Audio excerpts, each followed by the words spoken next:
अहाना और अर्जुन की दुनिया में जैसे ही प्यार की कली खिलने लगी थी, वैसे ही एक नया तूफान उठ खड़ा हुआ।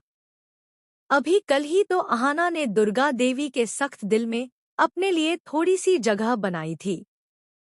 अर्जुन और अहाना के बीच धीरे धीरे नजदीकियां बढ़ रही थी, लेकिन किस्मत को शायद उनका साथ मंजूर नहीं था। दुर्गा देवी को अचानक खबर मिल जाती है कि अर्जुन और अहाना ने उनसे झूठ बोलकर घर से बाहर कदम रखा है। और सिर्फ बाहर ही नहीं, दोनों खुलकर वक्त बिता रहे हैं, जैसे किसी और दुनिया में हों। जैसे ही दोनों घर लौटते हैं, दुर्गा देवी का चेहरा सवालों से तप रहा होता है। कहाँ गए थे? वह तेज आवाज में पूछती हैं। अर्जुन सहज बनने की कोशिश करता है। हॉस्पिटल। एक दोस्त से मिलने गया था। लेकिन यह झूठ दुर्गा देवी के तीखे नजरों के सामने टिक नहीं पाता। कुछ देर बाद वह अहाना को घेर लेती हैं, सवाल दर सवाल, और आखिरकार अहाना सच उगल देती है। उसी पल गुस्से में भरकर दुर्गा देवी अपने बेटे अर्जुन पर हाथ उठा देती हैं। हवेली में सन्नाटा छा जाता है। अर्जुन माँ का गुस्सा शांत करने उनके कमरे में जाता है, जहां अहाना उनके पैर दबा रही होती है। दुर्गा देवी कहती है, तुम बाहर क्यों निकले? तुम्हारी प्रमोशन की परीक्षा है। पढ़ाई करो। अहाना यही मेरे पास रहेगी।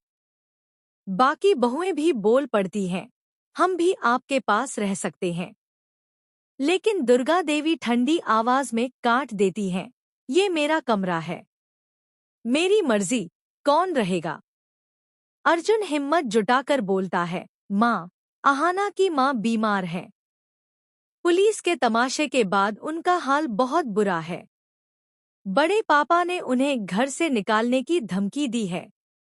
अर्जुन की भाभी भी उसकी बात का साथ देती है। आखिरकार दबे मन से दुर्गा देवी अनुमति दे देती है, ठीक है, जाओ। लेकिन दोस्तों, असली खेल तो अब शुरू होता है। अर्जुन और अहाना मायके जाने के बजाय स्कूटी पर निकलते हैं। चाट, फचका, हंसी मजाक, फिर मॉल में मूवी। दोनों अपने फोन स्विच ऑफ कर देते हैं ताकि कोई डिस्टर्ब न करे। फिल्म के बाद डिनर। दो दिलों के बीच बढ़ती गर्माहट। उधर हवेली में दुर्गा देवी की बेचैनी बढ़ रही है। वह मछली बहू से कहती है, अहाना की माँ को फोन लगाओ। फोन उठाते ही दूसरी तरफ से आवाज आती है, अरे, वो तो यहाँ आई ही नहीं। बस यही सुनना था। दुर्गा देवी का गुस्सा ज्वालामुखी बनकर फट पड़ता है। पोल्टू और उसकी मां मौके का फायदा उठाकर कान भरते हैं, अहाना ने आपके भरोसे को तोड़ा। इसी बीच बाजार जाने के बहाने दुर्गा देवी को मॉल पहुंचाया जाता है।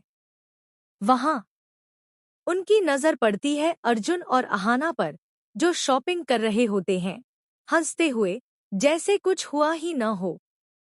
दुर्गा देवी का खून खौल उठता है। वह आगे बढ़ती हैं और सबके सामने अहाना को एक जोरदार थप्पड़ जड़ देती हैं। हमारे घर की औरतें बाजार में इस तरह नहीं घूमती। तूने मेरी आंखों में धूल झोंकी। अर्जुन को भी खरी-खोटी सुननी पड़ती है, तुमने मेरे नियम तोड़े।